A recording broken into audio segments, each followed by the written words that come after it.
I'm conscious of 8 minutes, and because I'm English, I'll probably get the speed of sound. But I hope this will be a sort of not just an inspiration, but an opportunity to sort of share our own experiences.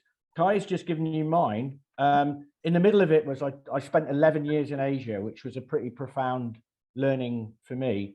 And during that time, I became a bit of a sort of an obsessive or an evangelist around corporate trust, building high trust teams and organizations. And I saw the impacts it had. So the theme as we go through this is the power of building high trust and organizational health. And I'll finish on where I'm at, because I'm in the process of developing out stuff around the theme. And it's a huge theme. And what I'm gonna do is talk to you about why it's so important at the moment, what I think organizational health is, what its impact will be. And I've got a fantastic case study, I think, of a retailer, not an insight company, but a retailer in the UK that has 5,000 employees, who I was very lucky to interview only last week, and some really cool stuff. And I think sharing a real life example also helps us.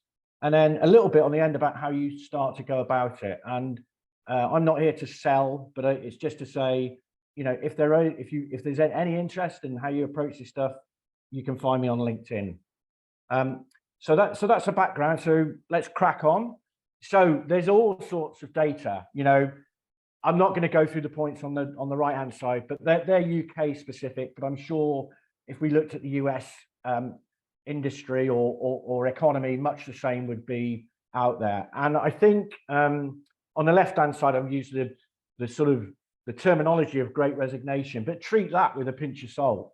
What I'm going to say to you, and I don't think I'm going to shock anyone, is we have really serious issues around people and engagement and belonging, not just in insight, but in other sectors. I do think it's really pertinent to insight, however, because my experience would tell me that super smart people in the industry, but we are an industry that leans heavily on processes, platforms, methods.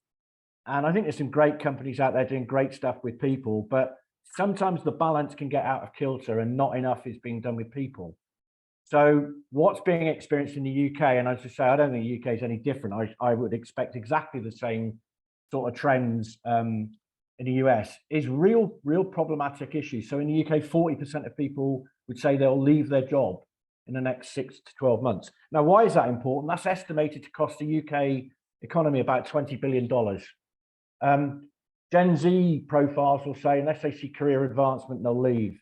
So there's sort of people leaving, there's lack of career development, there's burnout, there's too much work, and there's a fundamental sense of lack of belonging to companies. Now, of course, I'm not saying that this is, you know, every company or every part of a company, but this is real and this is problematic. And I'm going to explore what I think some of the reasons are and how you sort of start to begin to fix it. You know, you might be sat there going, well, that's not us, or we're doing a great job and we're onto all this stuff. So I'm not here to lecture, and I'm not telling you that the world is burning. What I am saying is I do think, you know, we have to work really hard at this. So that's the evidence, if you like. That's the case for why is this important. Let's crack on. Let's come on to what organizational health, because it's on the next slide. So let me start. I don't know if you've come across him, but there's a fantastic guy out of San Francisco called Patrick Lencioni. He writes fantastic books, and he's, I think, really brilliant at making, you know, getting behind what makes companies work. I read this when I was in Asia, and it really struck a chord with me. He said, the quote on the left said, the single greatest advantage any company can achieve is organizational health, yet it is ignored by most leaders. And when I read that statement, it blew my mind. I mean, I remember reading it thinking, wow. And this is a guy who consulted Fortune 500 companies. Now, it's a story in its own right, but when you explore why he thought it was often ignored by most leaders, he basically said, first up, it's not that sexy. Organizational health is a lot of work to make your organization operate really well and with clarity and purpose. But it's not as sexy as the shiny new toy or the shiny new platform so CEOs often don't disregard it, but they put it down the food chain in terms of importance. That's one thing. And he also believes, based on his experience, which is much greater than mine, is that leaders will see it as a bit beneath them. And I think that this is where we start, is that there is I think we're at a tipping point where we need to move to people-led organizations, people-led strategies. You, of course, still need great technology and, great platforms. All, those are givens. But I think the companies that will win out over the next 5 to 10 years will be those that are people-led. And this is where organizational health comes in. What does it look like? It's where you have really high trust. Another great piece of work has been done by Stephen MRxPros, where he talks about high trust companies operate quicker, cheaper, and get more done. And again, it's a much fuller discussion for another day. But organizational health is in reality where your company is performing at high levels, real clarity in the business, high levels of trust, executing your strategy, and significantly, it's both smart and healthy. So smart is typically what we might think. We might say, well, we've got a great platform, we've got great salespeople, we've got great finance structures. Healthy is more about minimal politics, true engagement with the job. It's the more emotional and behavioral stuff to support it. So you need both, not one or the other, but you need both. And where the argument is moving towards is, smart is a bit of a given. Most companies have got smart, they need more healthy.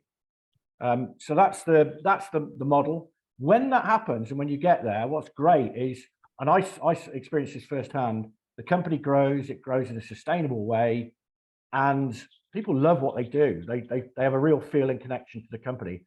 But the big but is it's a lot of work, and in his experience, it's rarely achievable. So you've got to really commit to it. It sounds on paper very easy. It's not. It requires a real commitment, particularly from senior leaders.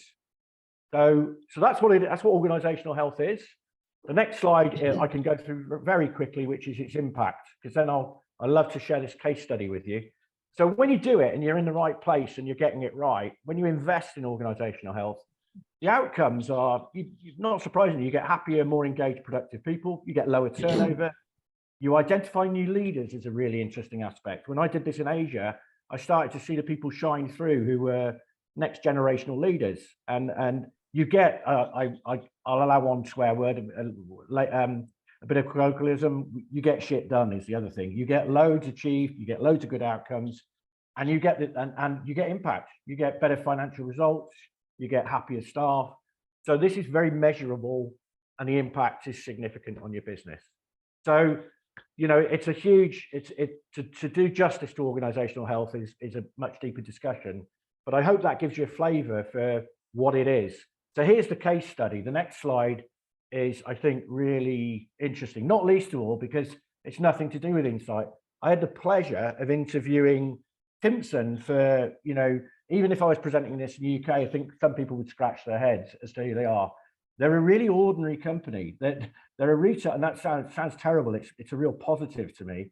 Is what they do is they cut keys, they repair shoes, and they have photo processing. That is their business, right? Very mundane, but they employ over 5,000 people. They have 2,000 stores, and they turn over 300 million. And I interviewed, and I put the link to it. I've written a piece on LinkedIn about it because it blew my mind as the best example of a healthy, a company practicing organizational health. And what came out of it was there were 8 different facets. First was they're incredibly commercial. So the point that the director of happiness, who I interviewed, which I thought was a fantastic title, said that, we're not soft and squishy, we get results, and their revenue grows, their operating profit grows. So they're very, very commercially focused. Secondly, they have what they call upside down management. At the top of their organizational structure are their consumers, then it's their colleagues, then it's their area managers, and right at the bottom of it is the CEO. And he lives and breathes this. He's such a communicative guy. He, for his troubles, emailed me on Twitter, messaged me on Twitter at 8 p.m. on a Saturday night after I'd responded to a tweet he put. So this is a business that is very clear on who makes the calls in the business. Third area I thought was really interesting is they talk about recruiting on personality rather than technical competence. Fourthly, their leaders support, and this is huge. I should have added 10% of their staff are ex-prison offenders. They've taken a societal decision to employ people who are coming out of prison, and many of those people run their stores, which is extraordinary and is proving hugely successful. The leaders support in all sorts of manners, and they do this really at a level of depth that I've not seen another business do. For example, they help their staff with budgeting and forecasting of their household bills. So if they've got people who need support outside of the business, people in the business will help them with their lives, which I think is really practicing, this sort of organizational health. Fifthly, they're absolutely clear. That I've never known a business so clear in its purpose. She described that 95% of their people are superstars, and the 5% they don't want, they make very clear. They're very honest with people early on. If they don't fit, they remove people, but they do so because they think it's in the best interest of that individual and the business. They also are increasingly, and over the experiences of the last few years, working on building resilience of people, hugely active in listening to the business. So the CEO goes out to, at any point, any of the 2,000 branches. And the eighth one, to killer to me, freedom to deliver.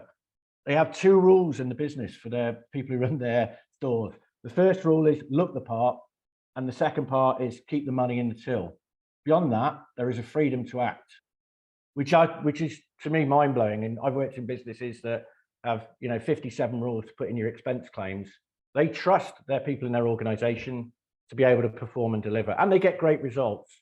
So I'm hugely supportive of this business. I didn't know them really. I knew them as a consumer, but I didn't know their culture until I spoke to them about 2 weeks ago, and I thought it was a fantastic story to share. So if you ever want to talk about that in more depth, or read the article on LinkedIn, it's a pretty special business, I think.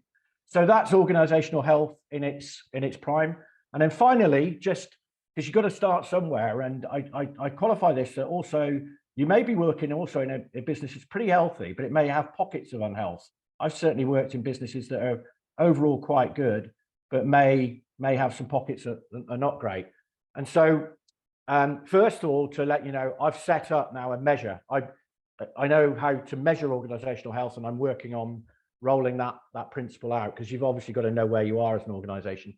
But then I think I've called it the magical triangle. Kai and I talked about this a while back, and it's really about utilizing real commitment ongoing. And there's things that I've done in Asia that certainly play to this model. You need to help people personal development. So there's got to be something in it for the individual. I think there's a massive opportunity to improve team development, how people perform in teams. And while you do that, there's a great opportunity to also get more of your strategy executed. So you interlace all three parts of this triangle to help the the personal development, the we, the team, and the it, the company. And so there's a raft of things behind that are about performance. So in a whistle stop tour, that is what organizational health is about, why it's important. I think why it's important to market research, case study of a significant UK retailer, and a sort of hint at how you begin to unlock this whole principle.